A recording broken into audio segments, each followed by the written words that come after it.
no need to be sad now. I am still by your side.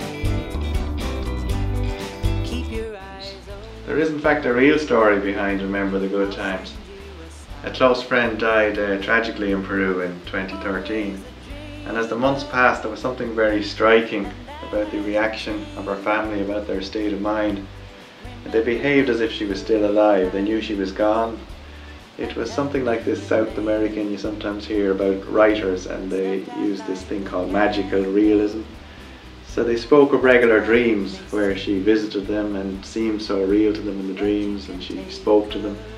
Her mother told me of seeing her on a bus in a journey into the city. And then a friend in Lima was trying to interpret this and put it in context. And this was a Peruvian. And she said, "Our loved ones are still here as a vivid presence. We can keep them alive by means of our memories of the good times." That's what the song is about. You could nearly see it sort of like a conscious decision by the members of her family to keep her alive by speaking about her in everyday conversations. They were just refusing to let her go. So that struck me as a very profound understanding of death and loss.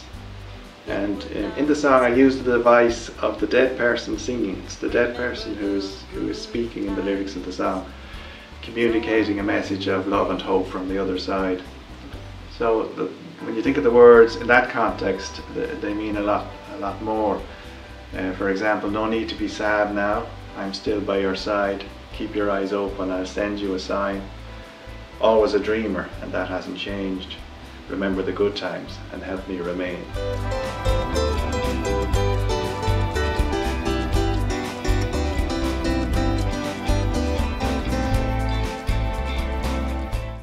I often get ideas from scenes in movies, TV series. I might just scribble down a few phrases, but the secret for me is not to let too much time pass before I get to write the lyrics. I find that the emotion, it lingers, but not for more than 24 hours or so. So I've got to capture that feeling that moved me in the first place.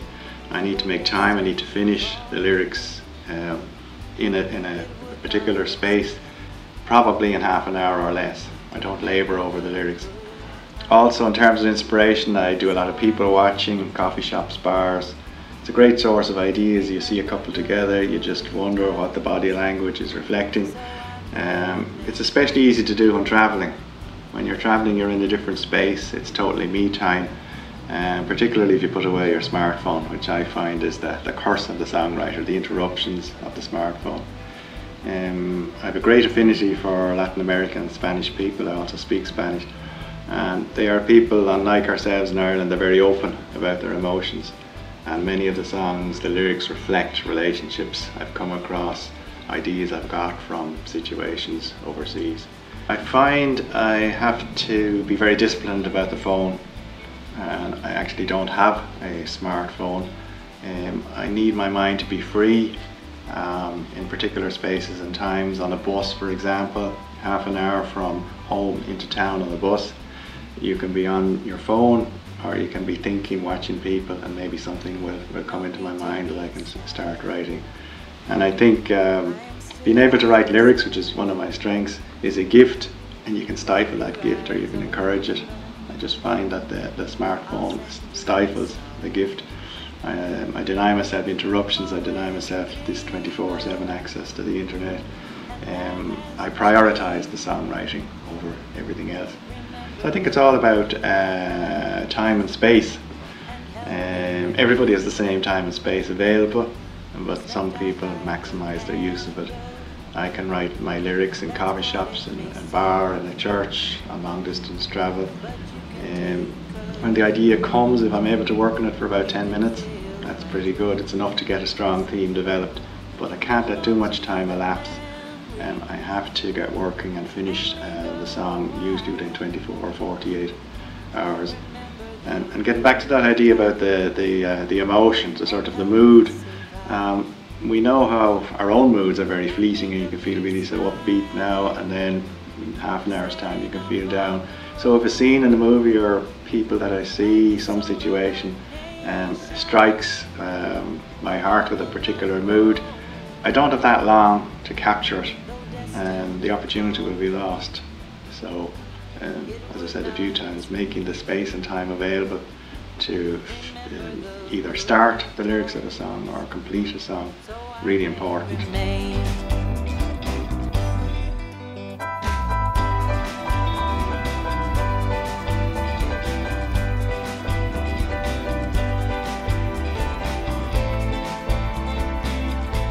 People tend to prejudge me and think I'm going to be big into singer-songwriters. I've been much more inclined to admire what used to be called hit factory songwriters. I love the Tamla Motown hits of the mid to late 60s, and the Holland Dozier Holland songwriting team, absolutely role model for me. Working 9 to 5, I presume it went 9 to 8 or 9 to 9 on occasion, but just churning them out. And when they weren't writing with each other, they were collaborating with other songwriters in the same building. I really admire, if you get a chance to get a collection, a CD collection called British Motown Chart Busters, you can usually pick it up on golden discs and shops like that for about a tenner. 5 CDs, maybe 20 tracks per album, and all the big Tamla Motown hits are in that, especially volumes 1 and 2, absolutely tremendous. Of course, ABBA, everybody admires the chart success of ABBA. People forget how unfashionable they were at the time when they started having their hits.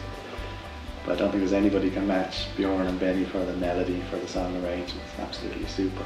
Talking about songwriters who have a distinctive voice, who create a body of work which will endure for forever probably. I admire obviously Bob Dylan, also Paul Simon and Randy Newman.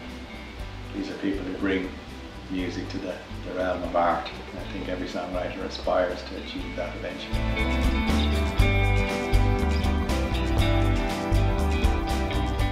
Assuming you're in control of your craft and you have a real talent for writing music or lyrics or both, I think the most difficult aspect of songwriting is productivity. You've got to just churn out the songs if you're to have the material available for the next project. I mean, how can you have a set list of 30 songs, which is a minimum benchmark, if you're not writing a song a week approximately? How can you choose the best 12, 13 songs from a catalogue for your next album if you haven't got a catalogue? You only have the 12 or 13 songs. So it's essential to write regularly. And I think after that, assuming that you're in productive mode, the next critical thing you need is the discipline to write regularly and develop the songs. First draft is no good, and a lot of composers operate on the basis of the first draft is good enough, but it's not. There's often a need to write a middle eight you didn't intend to write an extra verse, and all these extra melodic little hooks. If you look at a song like Shape of You by Ed Sheeran and start counting the different melodic hooks throughout that, he wasn't content just verse, chorus and that's it. Or as some dance composers write, chorus, chorus, chorus, chorus and that's it. I think adding in all these extra things, that's what takes the work and the discipline. And you can't rely on the look at the studio that will come to you when you're in production mode. So I think those are the two most difficult aspects of songwriting, is the productivity, turning out adequate number of songs, and then the discipline to perfect them. And think of me smiling, setting off on the road, like the soul of a nation. I will not grow old, though destiny called me, it would not explain. Remember the good times, so I may remain. Remember the good times, so I may remain.